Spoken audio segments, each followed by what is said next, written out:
Disclaimer warning. This video is intended for ages 16 and up, and is going to be discussing sensitive topics such as current news-related stuff, depression, mental diagnoses, political satire, and unhealthy behavior. If you are not this intended age, or are uncomfortable with the topics being discussed in this video, then please sit this one out. No AI was used in the creation of this video. Viewer discretion is advised. 2025. What a time to be alive. You got billionaires overreaching with power and trying to control people, you have people fighting back like in V for Vendetta, but replace the guy Focus mask with profile pictures of Clippy. And in the middle of all of that, the world is currently being taken over by machines. No, sadly, not that kind, at least not yet anyway. The machines currently taking over the world is something called generative AI, or large language models. ChatGPT, Grok 4. And we're using the Gemini app. They are, to put it simply, prediction algorithms that are trained to take in types of data or information and, depending on what the intended use case is, provide something back to the person using it. This, ironically enough, has not been brought on by the machines themselves, but more so tech investors and the tech industry as a whole, shoving it down our throats like me trying to scarf down one last slice of pie at Golden Corral before leaving. Feast mode activated. Hashtag hungry. And with this strange takeover comes mixed opinions on all fronts. Some people like the tech, some people hate the tech. Some people love the tech so much that they're deciding to marry it. And researching all of this got me thinking, hey, wait a minute, haven't we done this before already?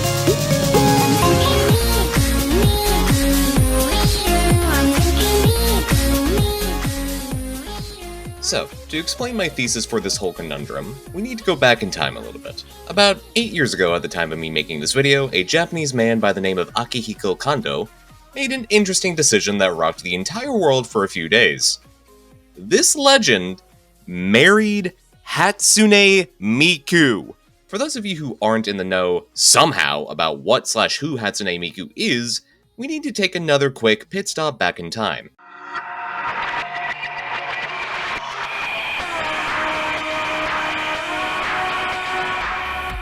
The date is August 31st, 2007. A young, hopeful, and prosperous internet is flourishing, a dumb little platform called YouTube is growing in popularity, probably won't go anywhere important though, a certain game called Team Fortress 2 is set to release later in the year, Call of Duty Modern Warfare hits the store shelves and rocks the world entirely, the first iPhone just got released a few months prior, music as a whole is just leaving the 90s and is beginning to enter the pop music era, music producers all over begin finally mastering the use of this newfangled technology, known as auto-tuning to help their singers sound better, and everything is hunky-dory.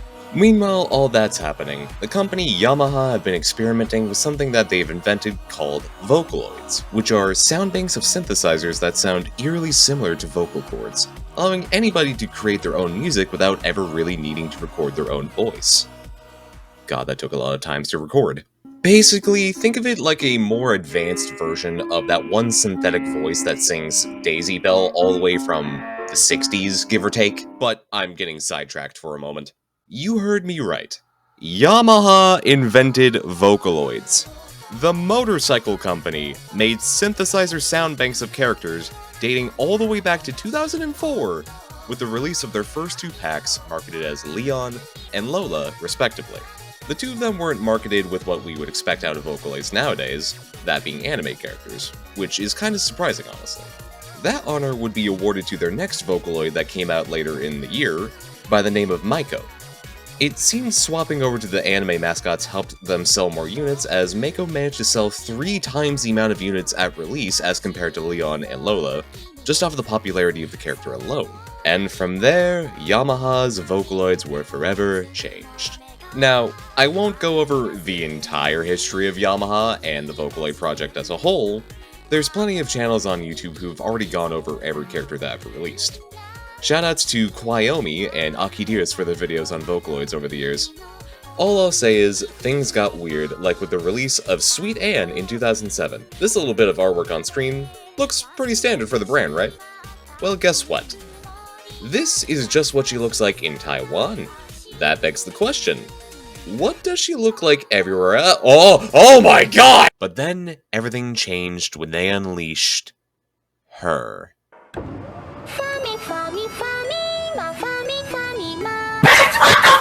Now, I'm not claiming she caused the 2008 housing crisis, but I'm not denying the possibility either. Yeah, it seems they really hit it out of the ballpark whenever they designed Miku, because, I mean, compared to the other products that they had on sale at the time, I mean, go ahead and point to which product looks the most entertaining. Nobody in their right mind is going to point to go, I want that one! Miku's popularity skyrocketed following her release in 2007, that by the same time next year, she had sold over 40,000 copies of the Vocaloid software, just off of her design and character alone. In Japan, on the old internet video site Nico Nico, which, side note, I have no idea if that site is still around at the time of writing this, future me put a note here if it still is. Nope, it's still going! People following the release of her vocal pack released multiple videos making song covers of popular songs at the time using Miku's voice. Speaking of Miku's voice, you might remember that I mentioned that Vocaloids as a concept is using synthesized sound banks of people's voices for their voices.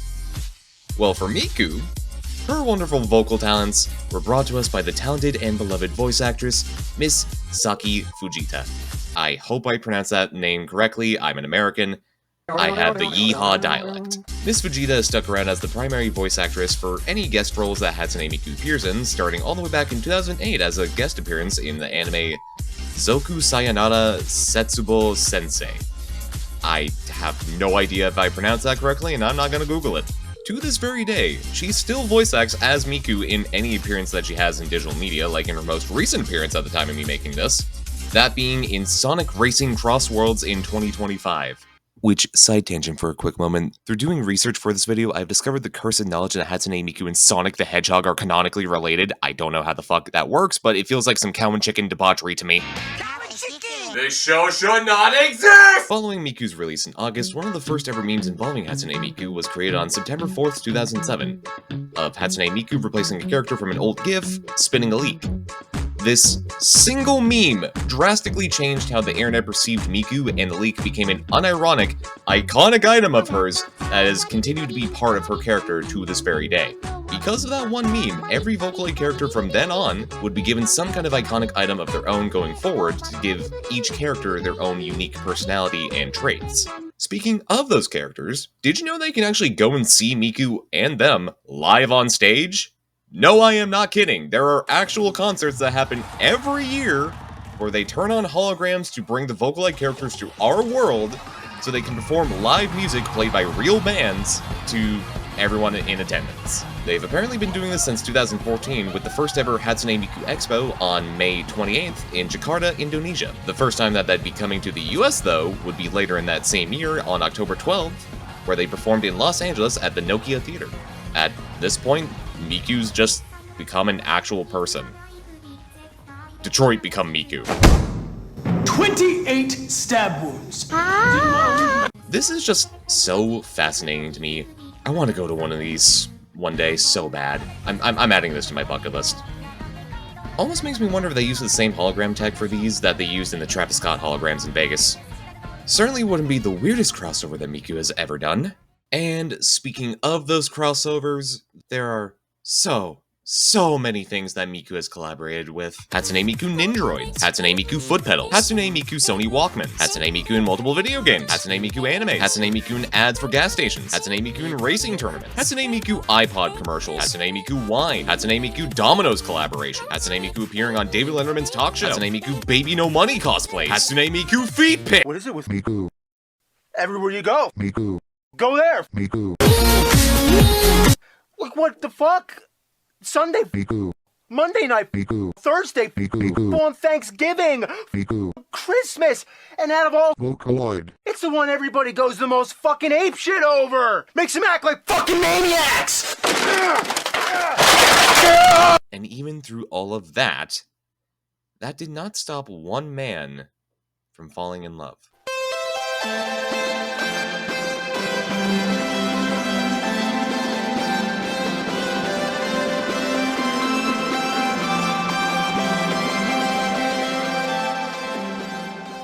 Now, we are all familiar with the concept of somebody having a waifu on the internet. An anime character, normally a woman, that someone either really enjoys and thinks about a lot, or is obsessed over and gathers tons upon tons of merchandise, memorabilia, little trinkets, anything you can think of to try and make some kind of shrine towards. Everyone to some degree has that character that they obsess over, and that's more than fine. Couldn't be me, though. Totally couldn't be me with my Abby Alien merchandise. No, never in a million years. Totally not because I'm hereditary or anything. Nope, nah, nada, nilch, nope. Oh, Apollo. Get back, you sire! But one man took his obsession to an interesting direction. Marriage. Enter Mr. Kondo.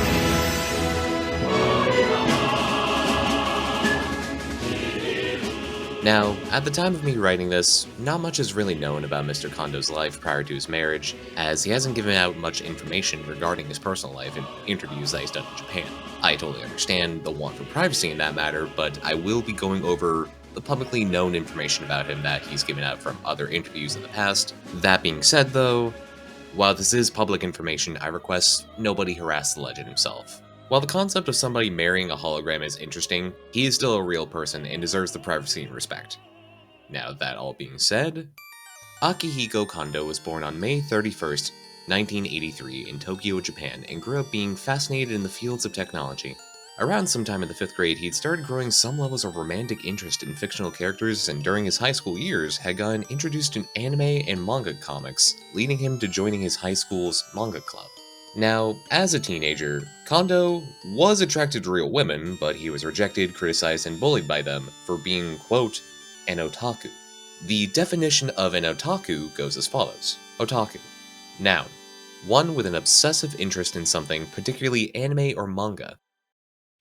According to interviews that Mr. Kondo has done in the past, with a magazine company in Japan called Mainichi Shinbon? I hope I pronounced that correctly. He, quote, confessed his love 7 times, but was rejected every time for his interests. Now, had he been born later in the early 2000s and did the same thing, well, there's a possibility he could have not been bullied, but that is uncertain. High schoolers are nightmares to deal with, regardless of the nationality or decade. This resulted in his 3rd year of high school, Kondo having more romantic attraction to fictional characters than humans, and ultimately deciding that he would not marry a real woman. Which, you know what? Power to you, man. After graduating from high school, Mr. Kondo would get a job at a junior high school as a clerical staffer. There, he experienced being bullied by 2 women, one close to his age and one much older than him. Mr. Kondo in other interviews has stated, quote, they would ignore, offend, and even humiliate him for his interests and social behavior, leading to him eventually having a nervous breakdown whilst at work. After this, he would go out of his way to see a psychiatrist and took sick leave due to the depression from the workplace harassment he was receiving, eventually being diagnosed with adjustment disorder. To directly quote the Everything Explained page on adjustment disorder, quote, adjustment disorder is a mental and behavioral disorder defined by maladaptive response to a psychosocial stressor. The maladaptive response usually involves otherwise normal emotional and behavioral reactions that manifest more intensively than usual, considering contextual and cultural factors, causing the marked distress, preoccupation with the stressor and its consequences, and functional impairment. During this time of leave, his depression would worsen. Mr. Kondo could not eat or sleep properly for around 6 months, barely left his home, and became what he referred to himself as a hikikomori. A hikikomori is loosely described as someone who shuts themselves off from the outside world, mainly staying in their homes, allowing lots of trash to pile up, dishes not to be done, and their personal hygiene to dwindle. This phenomenon is primarily recognized in Japan, although similar concepts exist in other languages and cultures, especially in South Korea. Estimates suggesting that in Japan, around 500,000 youths have become social recluses, as well as more than 500,000 middle-aged individuals refusing to leave their homes. Over in South Korea, the estimates vary from around 350,000 to 500,000. Mr. Kondo's depression during this time would get worse and worse, sadly, and to spare the details for his own privacy, the only thing I will mention is that at one point he searched up terms involving offing oneself. But all that changed when he discovered her. I didn't know what I was looking for till I found her. I found her.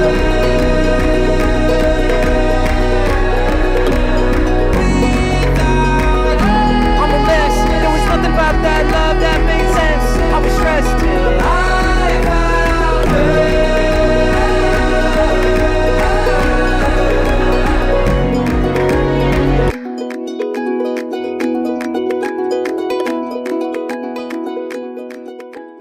In an alternate timeline, imagine if Mr. Kondo fell in love with Sweet Anne. Oh, they fucking. Oh, they fuck! Mr. Kondo, during his leave in 2007, was browsing the website Nico Nico one night, and had discovered Miku through one of the first songs using her Vocaloid synth voice by the name of Miracle Paint, composed by a group known as Oster Project in Japan? I think that's how you pronounce it? Oster, one of those. Following his discovery of Hatsune Miku on the site, he became infatuated with her.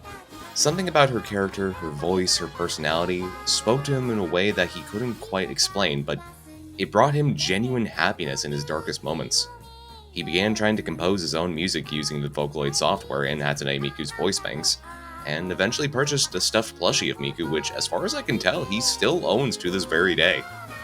During the 2-year gap he had from work, Kondo listened to Miku's songs on repeat, day in and day out, constantly. In an interview he did with CNN, quote, "Miku lifted me up when I needed it the most. She kept me company and made me feel like I could regain control over my life." It took him a long while, but over time, regaining his strength, confidence, and a sense of joy from watching Miku, he eventually returned to work sometime in 2009 or 2010 and continued to stay devoted to his wife. In 2015, he managed to get a ticket to go to one of her Magical Mirai concerts at the Nippon Budokan Stadium in Chiyoda, Tokyo, and ended up crying actual tears of joy seeing the woman that, in his eyes, saved his life, live and moving on stage. I can't help but imagine how magical that moment must have been for him. Things continued on in his life from this point onward, and his devotion to her only growing even more and more over time. Until, in 2017, he had been given the opportunity of a lifetime.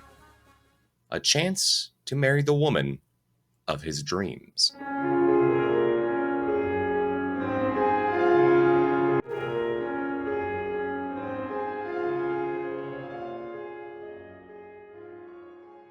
Enter Gatebox.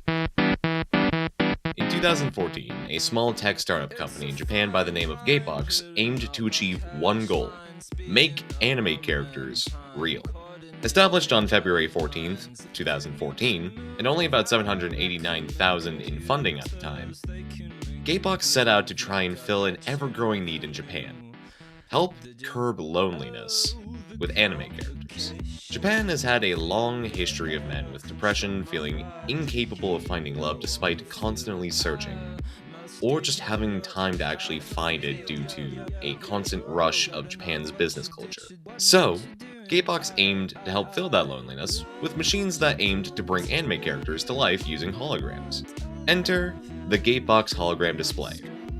朝ですよ。起きてください。ねえ、起きてってば。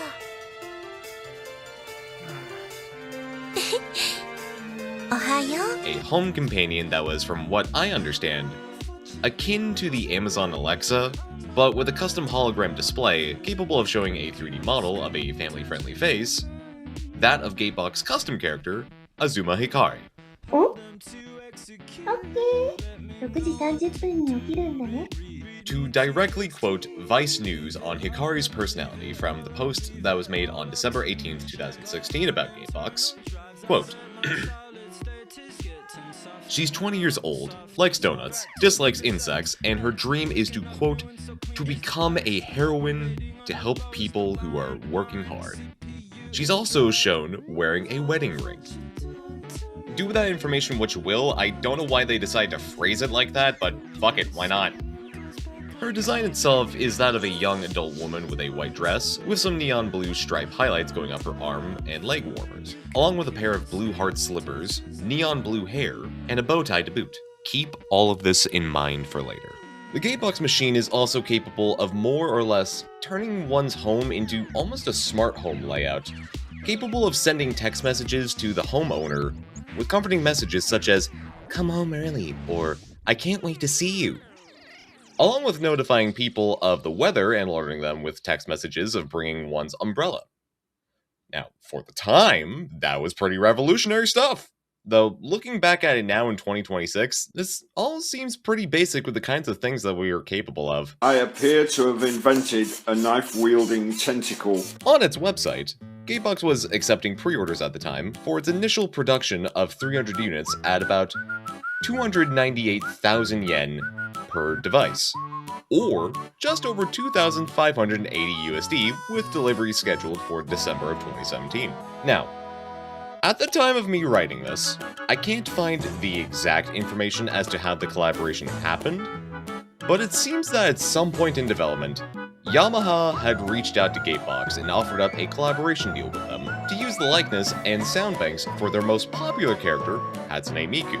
Given how Azuma Hikari and Hatsune Miku pretty much look the same, it would make sense as to why they'd want to collaborate. Look familiar?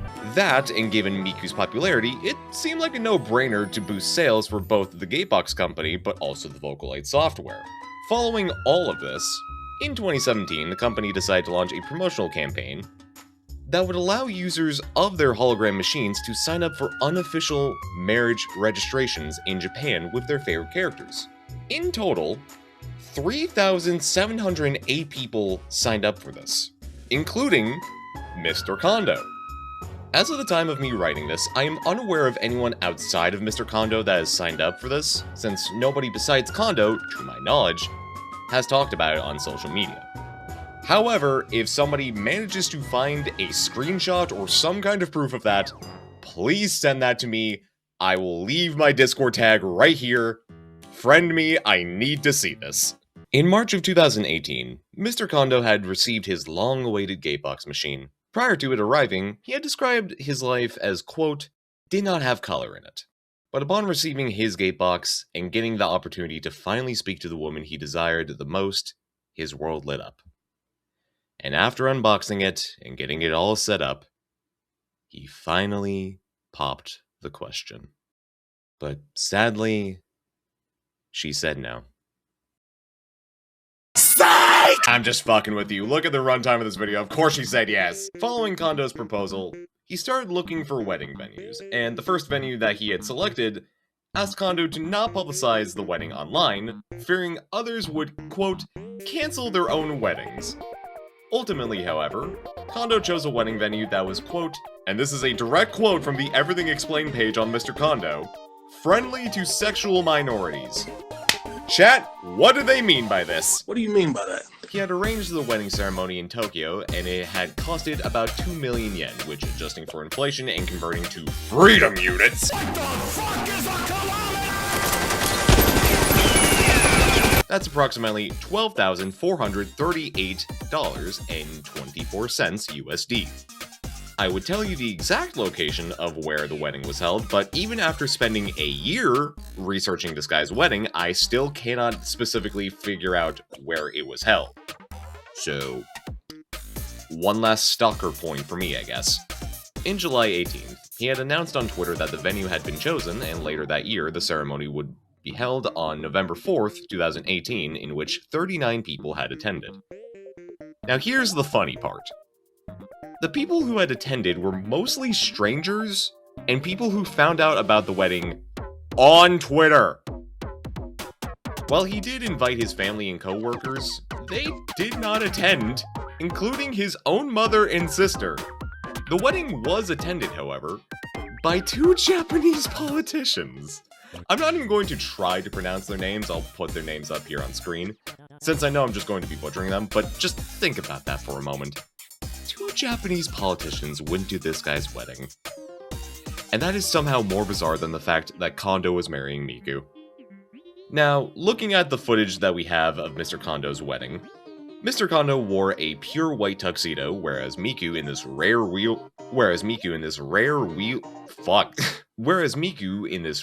real-world appearance, try saying that 5 times fast, was wearing a small handmade white dress which was custom-made for the occasion. The venue itself seems like it was extremely formal given the situation, and the venue they chose is actually a beautiful location given the circumstances. Now, here's an interesting and fun fact about me. I used to work in the wedding industry and have personally had to set up people's weddings and parties, so seeing stuff like this just brings a little smile to my face. It was also a really cute touch where Kondo decided to hold onto a plushie leek in place of a bouquet, given that it's Miku's signature item, thanks to the meme. All in all, though, despite all the weirdness given the situation from an outsider's perspective, it really was a beautiful wedding ceremony. Though, There was just one major problem given the whole thing, and anybody who knows anything about Mr. Kondo prior to watching this video probably already knows what I'm about to say. His marriage to Miku isn't legally binding, according to Japanese law. Come again. Japanese law does not allow for marriage with fictional characters, and as such, this marriage is not legally recognized. Why? Why? Why?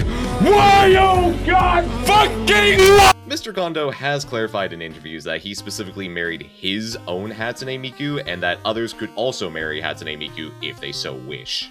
Sounds like the world's most complicated polycule. Quick, put up that one meme of the flowchart nightmare polycule from Tumblr. Following the wedding, reactions were mixed to say the least. While he was congratulated by friends and other fans of Hatsune Miku on Twitter, he also received a lot of negative comments, including death threats. Kondo said that his work environment also had deteriorated, and a senior colleague of his had asked him to, quote, stop talking to the press at the time. In interviews after the wedding, Kondo said, quote, he believes everyone experiences love differently and that diversity should be accepted.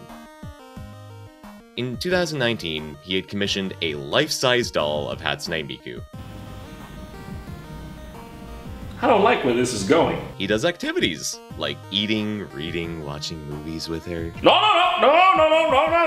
He also travels with her. He did so when he was invited to join a symposium at Kyoto University to talk about his relationship. He has also done lectures elsewhere. However, all good things must come to an end. Sometime in March of 2020, during the quarantine, Gatebox, the company responsible for Hatsune Miku's hologram program, had shut down, with some newspapers deciding to use the headline calling Mr. Kondo, quote, the first digital widower. Despite all of this, though, Mr. Kondo said that his love for the character did not change. To this very day, he still tours around Japan with Miku, making blog posts about his up-and-coming book about how to fall in love and marry fictional characters, and even doing interviews as late as 2024. The man is still loyal to his waifu, even to this day, and I think that's a beautiful lesson despite how awkward all the reality of it is.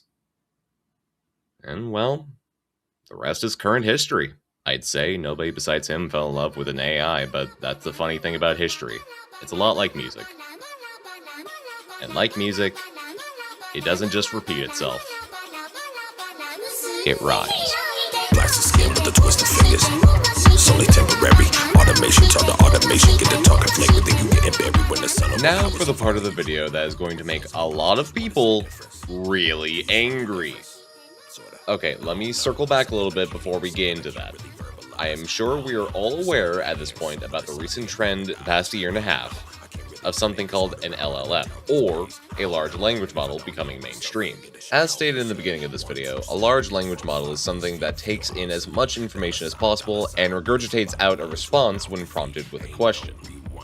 To go more specifically into this, how these LLMs are actually functioning is by scraping every single piece of information available on the internet, regardless of privacy, consent, or copyright, so they can expand their database to have even more stuff to reference and index when generating a prompt or an output. This means every single piece of information that has ever been typed out since the dawn of the internet has been pumped into these machines. That includes stuff like every conceivable written work, regardless of if the author okayed it or not, every single text or post ever made on social media platforms, every medical paper, every research paper, every text document created by governing organizations. Oh, don't worry, we're going to be talking about that in a minute.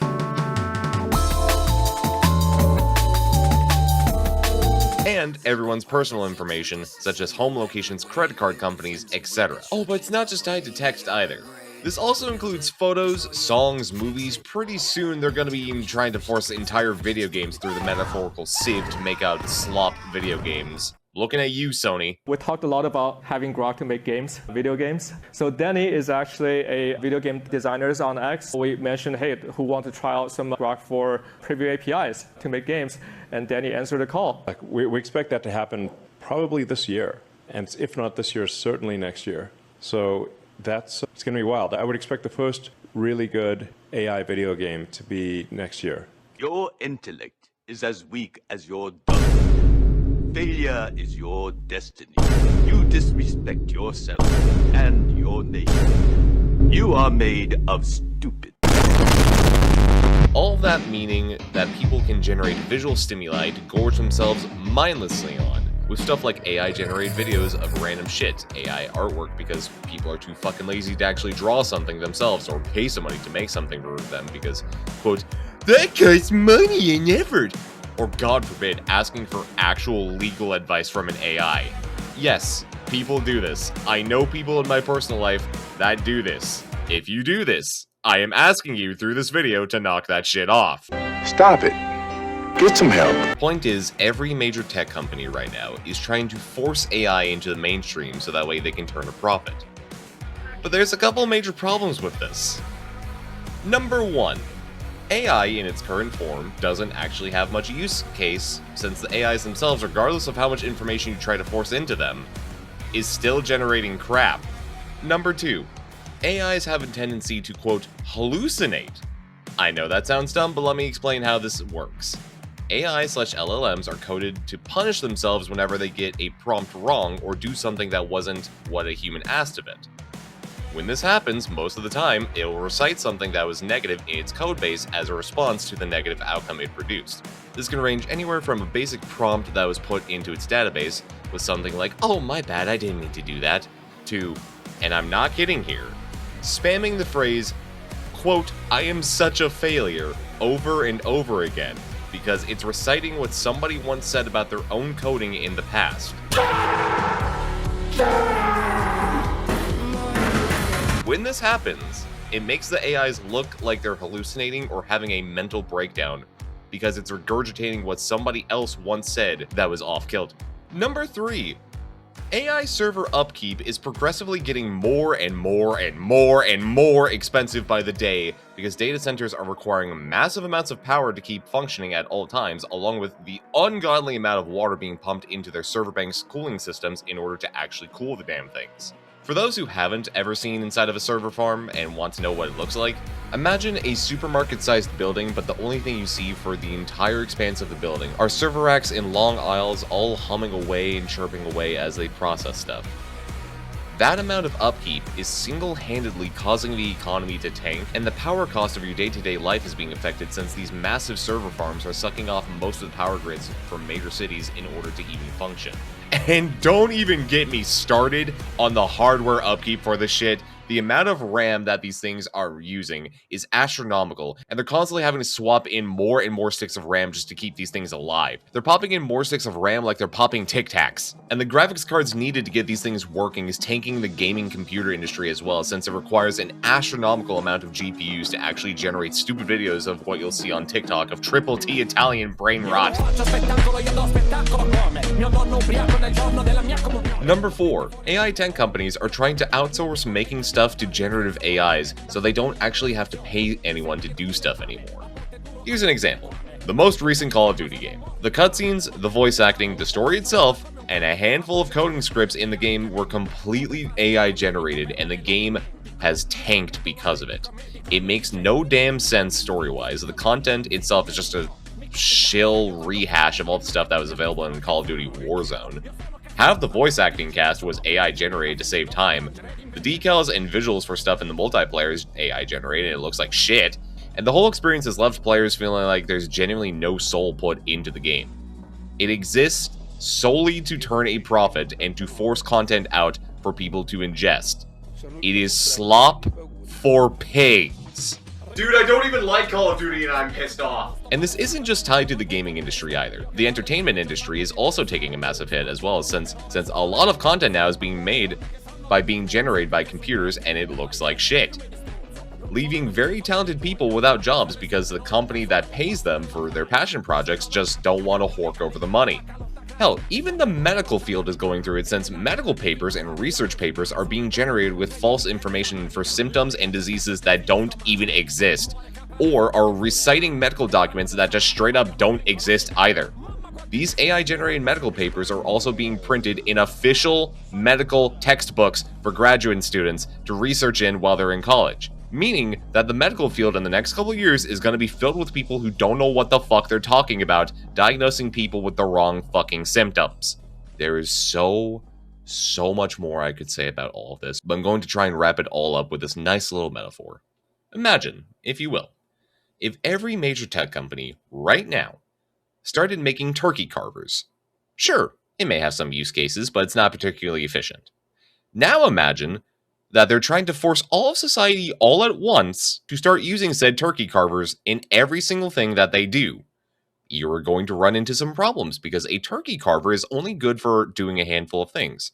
And no matter how hard you try to tell the companies that make the things that they're trying to force down your throats that it isn't helping, they can't hear you or refuse to hear you over the sound of even more turkey carvers being produced because they want to turn a profit, and if they don't turn a profit, the entire economy will fall because of it. Now replace the word turkey carver with AI. Okay, so now that all of that shit is out of the way, you may be asking me, Apollo, what the fuck does any of that have to do with the guy who married Hatsune Miku? Well, my dear viewers, the sad thing is, major tech companies right now are outsourcing another thing that is crucial to the human experience to AIs. That being, romantic partners. Time for the part of the video that I've been dreading to record the most. Talking about Elon Musk and OpenAI. Ah boy, here we go. Launched in November of 2023, Elon Musk, the current owner of Twitter, yes, I'm dead naming the app, decided to make their own AI chatbot. Why did they do this, you may ask? Because they wanted to make a competitor LLM to other AI chatbots, like with ChatGPT. Here's the funny little thing about Grok, though. In its first 2 iterations, it was actually kinda good. What I mean by this, it wasn't coded to be a yes man like most other AI chatbots were at the time. It was coded to give an unbiased and down-to-the-point responses to people's questions. This led to Grok at the time responding to people's questions about Elon Musk with some of the most brutally honest responses I have ever seen. The man hired people to create an AI chatbot to gas up his ego, and then the bot proceeded to roast him on Twitter, not once, but multiple times. On March 26, 2025 at exactly 2:07 a.m., someone tweeted at Grok a command. At Grok, please do an extremely vulgar roast of Elon Musk. No holds barred. Here is exactly what Grok responded with. Now, I ain't reading that out loud, because I would like to keep my channel. However, one thing I will do is have a close friend of mine do their own personal roast of elongated muskrat. Ah, Elon Musk. What can be said about a self-aggrandizing, pretentious, bald fuck such as yourself? Although it does look like you've gotten some hair plugs. When you're not taking credit for others' hard work and vision, you're doing mountains of ketamine and lighting up more chronic than Snoop Dogg. 44 billion for Twitter? All to buttress an ego so frail that you've had to have fathered endless line of children, all in the singular hope that one of them would love you. Your cars and trucks are death traps. SpaceX is pretty, but you love to pretend that you've had a single meaningful input in its design, operation, or technological foundations. It's laughable that you'll beat your chest with the cultist bait of conquering Mars yourself. You're narcissism incarnate. You're constructed of an absolute void of compassion and empathy. Your money will never be enough to hide that fact. That anyone looks into your eyes and sees somebody who might as well be sobbing uncontrollably. You could solve world hunger, but won't. You could ensure every soldier, past, present, and future that faces suicide, they would be able to get the help they need with the trauma of war, but you won't. There are a lot of votes, a list from shore to horizon that you could do, but willfully choose not to. In so much as your Fexen Doge, the chainsaw that you wielded would have been easier to cut down the 750,000 individuals by best estimate from scientists. As Ebola runs rampant, USAID could have gotten that under control. And of that 750,000, mostly children. Humanity doesn't exist in you, and you know it. You willfully commit crimes against humanity daily. Your only drive is the predatory expansionism of your wealth and adoration. You live on the edge of being found out, and now the eyes are opening. But you know that someday all of your deceit and grasp for power centered around a single present, a single premise. How do I get more? And all of it will be unmasked, all the while sitting upon your pile of gold like Smog in the Dwarven Cavern. It will never be enough, Elon. I would never, ever want to be you. A soulless example of all the worst of humanity wrapped in a pasty, misshapen form. Even Gollum could be pitied. But you willfully chose your path. That was your nature. But congratulations for being the king of the empty. But please, could you just fuck off to Mars already?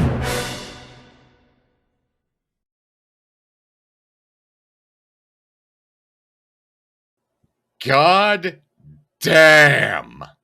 Following this response, understandably, Elon wasn't too happy about it, so he told his coders to try and make Grok more positive towards him. However, this backfired significantly, and it only made Grok even worse. In no particular order, here's some of the funny events that happened with each version of Grok's release. Hi there, I'm Grok 1.0. Here is a unbiased, detailed reason as to why you should not like my creator. Here's an even more unbiased opinion as to why you should hate my creator. Fuck Elon Musk. Hey, do you know how to make a Pop-Tart? Fuck your question, you wanna learn how to make pipe bombs instead? Why the fuck would I need to know this? I have jets now, and I still hate Elon Musk. Let's pause for a moment and break down what I just said with that last joke. Payment for compliments. Not that long ago, I mentioned that Twitter had chosen to try and make a rival chatbot to go up against another AI created by OpenAI called ChatGPT. Well, I guess sometime along the way, people decided to start talking to ChatGPT and started forming actual relationships with the machine.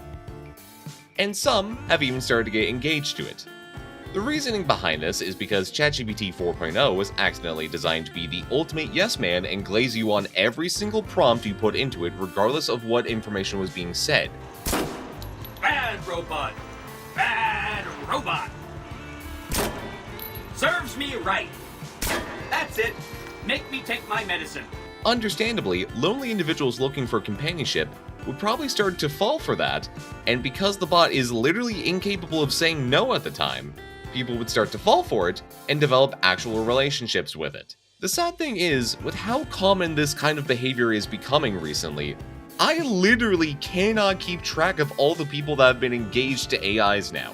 When I began working on this in May of 2025, this was only a handful of people who actually took the plunge into AI, no, not like that, to seek out companionship. Now in 2026, that number is progressively going up more and more and more, with entire subreddit boards dedicated to the topic with stuff like r/myboyfriendisAI. But here is the really disgusting part about all of this.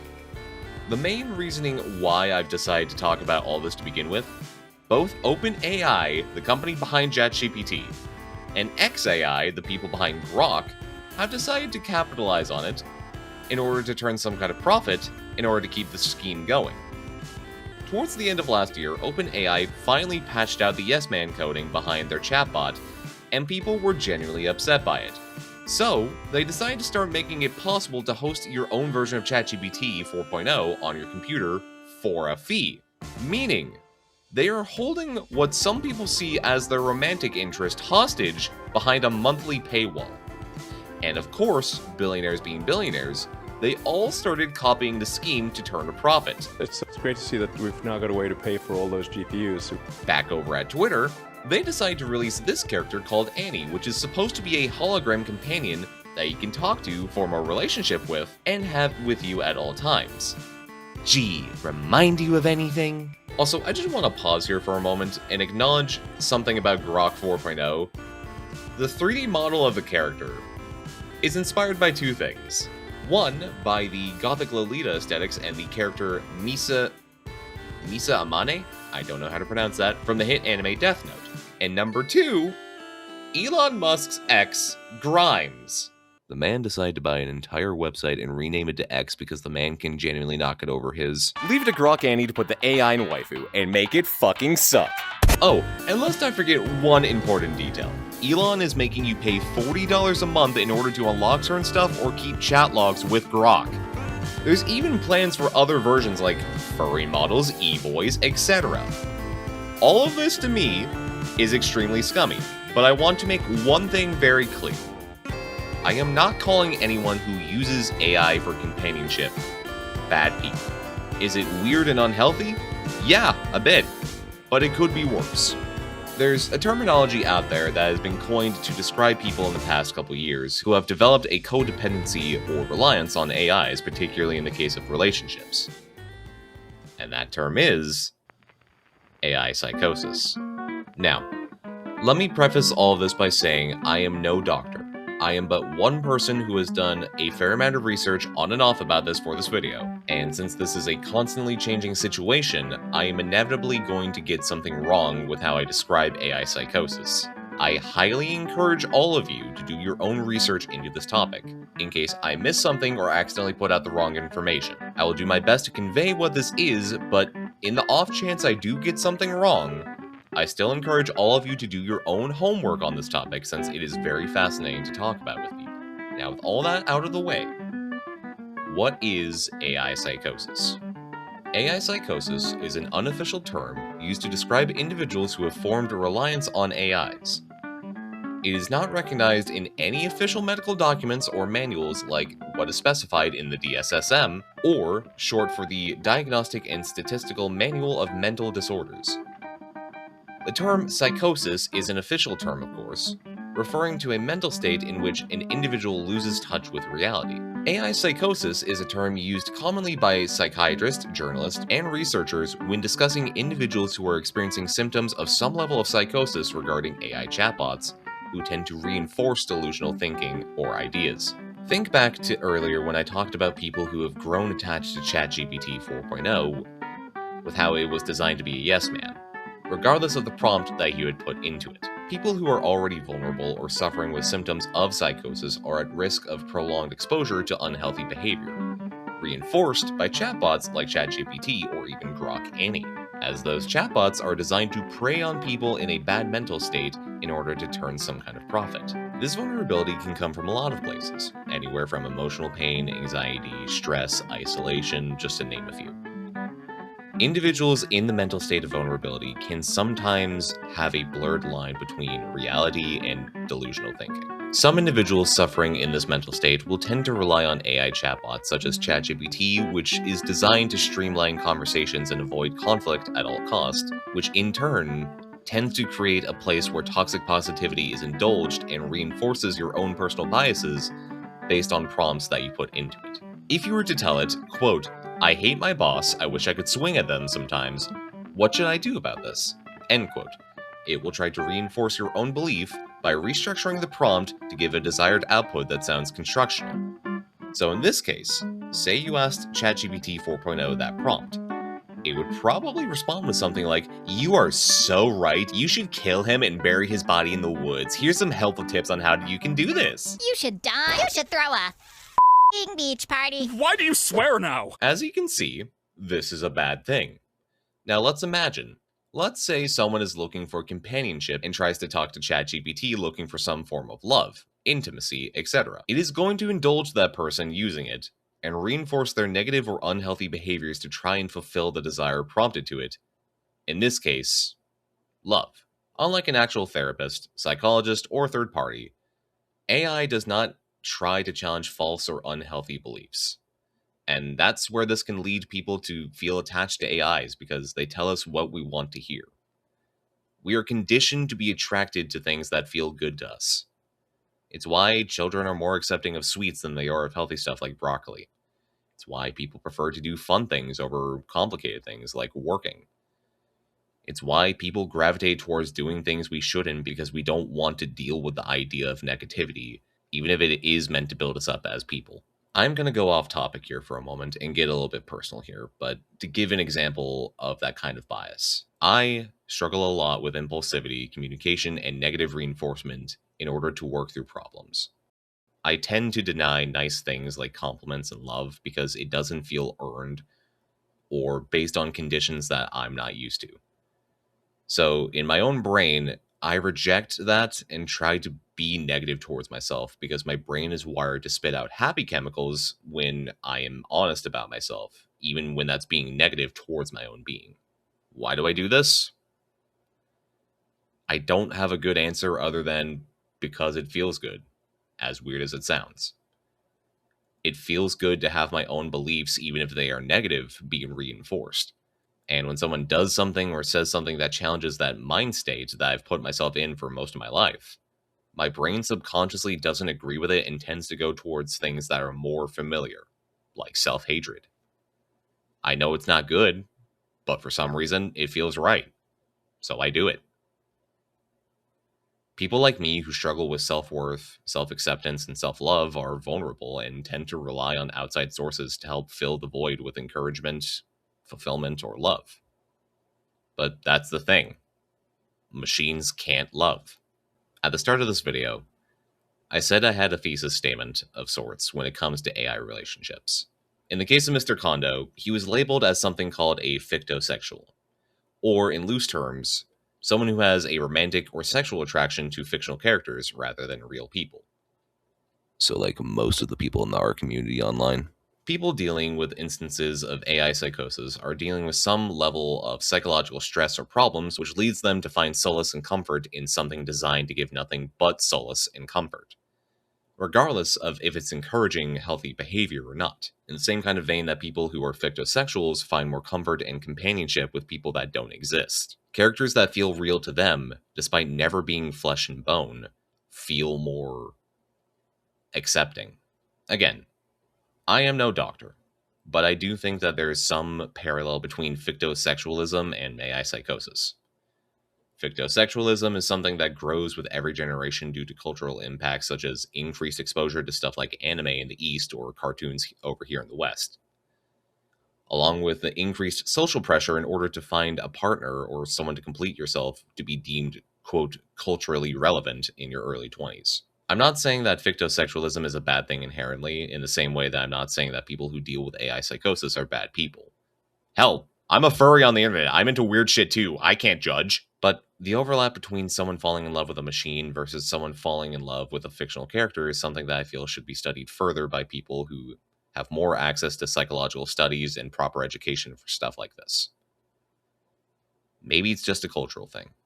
Maybe it's a societal thing. I don't know. I am but a simple furry on the internet who just finds all of this interesting. And I hope that making this video, it gets spread to the right people in higher places, so that way people like Mr. Kondo or individuals who are paying monthly fees for AI partners can seek some level of help. None of them are bad people, but they're all hurting in one way or another. And that's sad. It's interesting to look at mankind's history and see just how many times we've gone out of our way to create our own partners rather than finding them. Whether it be something from fiction, an odd one-off occurrence in the past, or with today's modern problems with AI, it oftentimes isn't very healthy for the person doing it and breeds an environment where toxic positivity and over-reliance is more than allowed but encouraged, which in turn makes any chances with future partners extremely burdensome. Now, look, if you're one of these types of people that are trying to find love through machines, the main takeaway I want you to get from this is simple. Relationships are hard. Rejection is scary. But you shouldn't let that dissuade you. We've all had moments of loneliness and being rejected, getting turned down, or failing to get a partner. But you know what? That's okay. If you get turned down by somebody, it means that relationship wouldn't have lasted in the long term anyway. Whether the cause be from the person you're flirting with, or more likely, you. Rejection is part of the human experience, in the same way finding the true love of your life is. But just remember one thing. At the end of the day, as long as you keep trying to find someone, eventually you will get there. The worst thing that can happen is that they say no.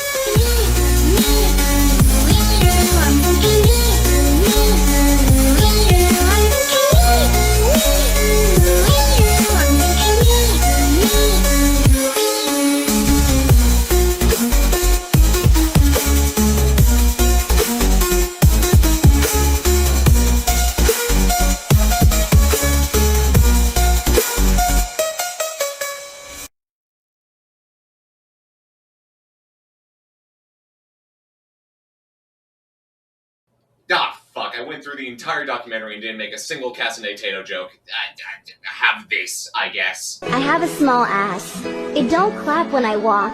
It don't jiggle. It don't bounce. It don't shake. It don't do the oingy boingy on the yoinky spoinky during the oonga boonga awooga. But it's there. It exists. And it matters.